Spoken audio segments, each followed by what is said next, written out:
Bienvenue à vous dans cette nouvelle vidéo d'actualité auto, celle du 31 octobre 2025. D'ailleurs, au passage, je vous souhaite à tous une bonne fête d'Halloween. Et d'ailleurs, le sujet principal de la vidéo du jour est quelque part un petit peu lié à cette date, puisqu'on va parler de ce qui fait très peur à l'industrie automobile en ce moment, les pénuries de composants les empêchant de produire leurs voitures. Ça fait depuis une semaine environ qu'il y a un gros problème en Europe pour les marques pour se fournir en semi-conducteurs, notamment à cause des blocages liés à l'entreprise Nexperia, et toute cette affaire Nexperia est en train de partir sérieusement en live. On va faire un gros point sur le sujet pour vous expliquer clairement où on en est. Et vous allez voir que c'est assez fou, on dirait que personne n'a le pouvoir en Europe de faire quoi que ce soit pour faire évoluer la situation. Alors ça va être notre sujet principal, mais on va pas parler que ça, on va parler aussi de Nissan, qui est d'ailleurs lourdement impacté par cette crise Nexperia, et qui anticipe des résultats financiers 2025 encore pires que ceux de 2024. Ce sont les sujets de cette vidéo du 31 octobre 2025, j'espère bien sûr que cette vidéo vous intéressera. C'est vraiment un nouvel arc majeur qu'on est en train de vivre actuellement là, avec toute cette crise Nexperia. Si la vidéo vous intéresse et vous a informé, n'hésitez pas à le montrer en tout cas en laissant un petit like, en vous abonnant bien sûr et en laissant un petit commentaire pour participer au référencement.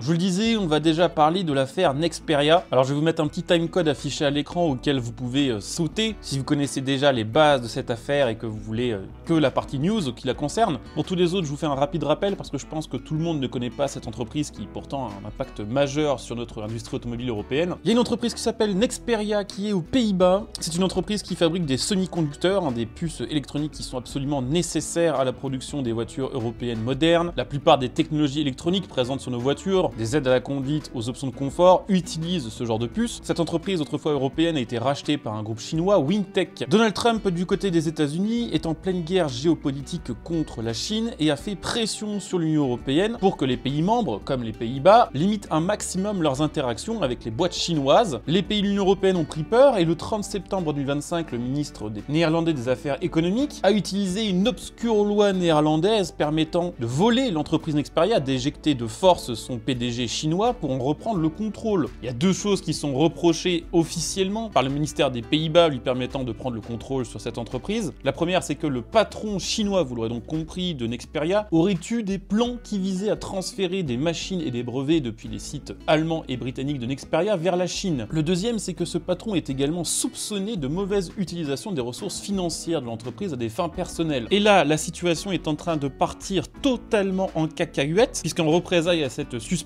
du patron chinois de Nexperia, Wingtech, appuyé par le gouvernement chinois, ont décidé de bloquer les exportations de micropuces et de semi-conducteurs vers l'Union européenne. Et ça, c'est le cauchemar des marques européennes, parce qu'elles en ont absolument besoin pour produire leurs voitures et sont quasiment toutes dépendantes de cette production chinoise de puces électroniques. Pour bien comprendre la situation, en fait, en Europe, dans les usines de Nexperia, on produit des fines tranches de silicium, qui est un matériau de base pour la fabrication des puces électroniques. Ces tranches de silicium, elles sont ensuite exportées vers la Chine, dans les usines de Wingtech, et Wingtech transforme ces tranches de silicium et les autres ingrédients, on va dire ça comme ça, nécessaires à la production de ces semi-conducteurs. Et dans un premier temps, c'est là que ça a bloqué, c'est-à-dire que Wingtech a décidé d'arrêter d'envoyer ces semi-conducteurs fabriqués à partir de tranches de silicium qui viennent d'Europe vers l'Union européenne, vers les pays européens. Alors pour Wingtech, ça n'a pas changé grand-chose parce que ce stock de puces électroniques, qu'elle n'envoie donc pas en Europe aux marques européennes, elle la vend localement aux marques chinoises.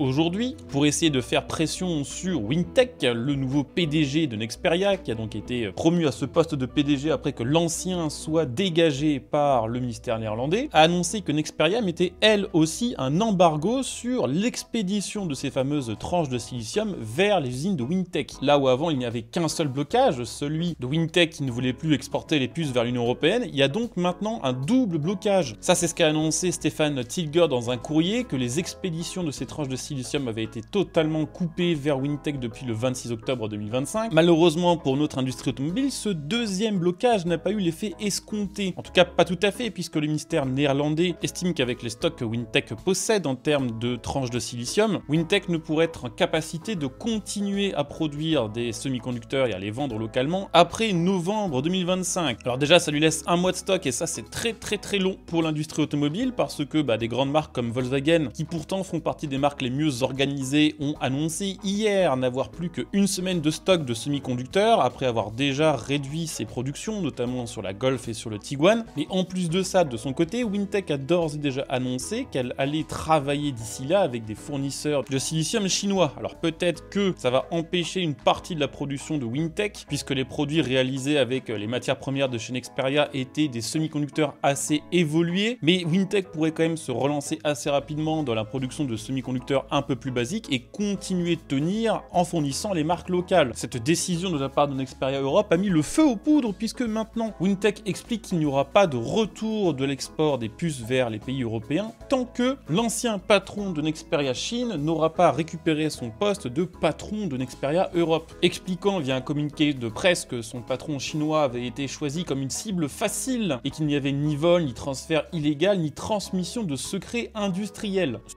Ce blocage Nexperia risque donc de durer plus longtemps que prévu, et ça c'est un énorme caillou dans la chaussure des constructeurs européens qui clairement n'avaient déjà pas besoin de ça. Et le problème c'est que ça touche à peu près tous les grands constructeurs. Alors j'en parlais il y a quelques secondes, Volkswagen a déjà mis en place une cellule de crise et a averti ses actionnaires que les objectifs financiers du groupe dépendraient désormais de la disponibilité des semi-conducteurs. Honda de son côté a d'ores et déjà suspendu une partie de sa production dans plusieurs sites nord-américains. Alors ça peut paraître un petit peu étonnant, mais oui, des marques japonaises qui produisent aux États-Unis sont victimes de pénuries de puces chinoises, notamment parce que les équipementiers qui leur fournissent ces puces sont européens et sont touchés directement par ces pénuries. Par exemple, du côté de chez Bosch, dans certaines usines ont fabriqué par exemple des unités de commande électroniques en flux tendu. On annonce déjà du chômage partiel et des réductions de temps de travail. Du côté de chez ZF, qui est le 4e plus gros équipementier mondial automobile, on a déjà réduit les équipes dans plusieurs usines allemandes en raison du manque de composants. Et c'est pas de peau, mais ça touche surtout des usines qui produisent des groupes motopropulseurs électriques ainsi que des systèmes de transmission pour voitures électriques, c'est vraiment pas de peau. Du côté des constructeurs américains comme Ford par exemple, on a averti que les usines américaines pourraient être contraintes de s'arrêter d'ici 2 à 4 semaines. Du côté de chez Stellantis, pour l'instant on a un petit peu de stock, on est comme chez Volkswagen, mais on a quand même créé une cellule de crise qui permet de suivre en temps réel la situation. Mercedes a mis en garde contre des répercussions mondiales imminentes. Du côté de chez Aumovio, on se prépare à mettre temporairement une partie du personnel au chômage partiel, là aussi dans des usines allemandes. Et bref, vous l'aurez compris, en 2 à 3 semaines de pénurie, c'est l'intégralité de l'industrie automobile européenne qui est sur le point d'être mise en pause, forcée. Il y a un seul groupe automobile qui pour l'instant s'en sort pas trop mal, c'est Toyota. Effectivement, pour l'instant, Toyota a annoncé ne pas constater d'impact immédiat sur ses usines de production, mais reste tout de même en alerte. Donc on a une crise qui va durer probablement plus longtemps que prévu, avec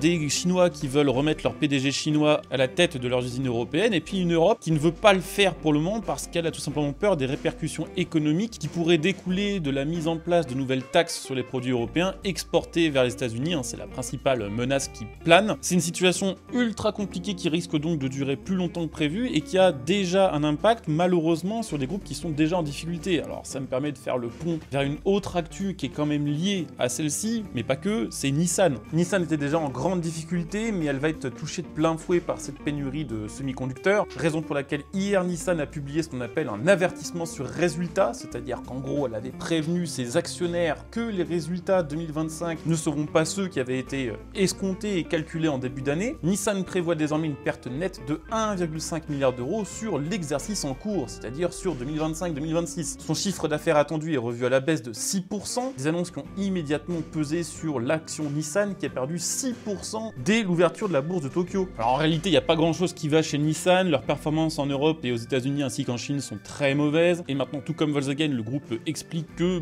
les résultats financiers de 2025 dépendront quand même beaucoup de cette crise Nexperia. On rappelle quand même que 2024 avait été horrible pour Nissan et que la marque n'avait pas eu le choix de lancer un vaste plan de restructuration qui contient quand même la fermeture de 7 des 17 usines du groupe et la suppression de 11 000 emplois sur les prochaines années. Bon après, tout n'est pas non plus tout noir, il y a quand même des bonnes petites nouvelles du côté de chez Nissan et c'est d'ailleurs là-dessus je pense qu'on va s'arrêter, histoire de terminer sur un petit peu de positif dans ce monde automobile qui est actuellement très perturbé. Malgré ces difficultés financières, Nissan a compris qu'elle avait besoin d'avoir un modèle d'image de marque, raison pour laquelle, et c'est maintenant officiel, Nissan prépare une nouvelle Skyline, c'est-à-dire une nouvelle sportive. Alors contre, pas confondre avec la Nissan GT-R, maintenant c'est deux gammes différentes. Nissan veut relancer le mythe Skyline et promet une voiture large, agressive, mais sans nostalgie excessive, et qui sera surtout, et ça fait quand même plaisir quand on est fan d'automobile sportive, ce sera une propulsion et elle aura une boîte manuelle ainsi qu'un moteur 6 cylindres. Voilà, c'était les actus de ce 31 octobre 2025, pas très varié, mais la situation est tellement folle. On a une industrie automobile qui a l'agonie déjà depuis un an et demi, avec un marché qui a jamais vraiment repris après le Covid, après déjà des pénuries de semi-conducteurs qui ont lourdement pénalisé les marques il y a quelques années. Vient ensuite la transition vers la voiture électrique qui cale, avec une demande en voiture électrique bien plus faible qu'escomptée, et maintenant la cerise sur le gâteau, des nouvelles difficultés de production liées à cette nouvelle pénurie de semi-conducteurs. C'était les actus de ce 31 octobre 2025, on se retrouvera demain pour les prochaines actus de la semaine. Et oui, même si c'est férié, je fais des vidéos, donc si vous appréciez mes contenus, n'hésitez pas à soutenir la chaîne en devenant par exemple ce soutien via le bouton rejoindre sous cette vidéo. Merci à ceux qui ont déjà franchi le pas, vous êtes de plus en plus nombreux et ça fait plaisir. Et puis bah écoutez, on se retrouve dès demain pour la prochaine vidéo. Ciao!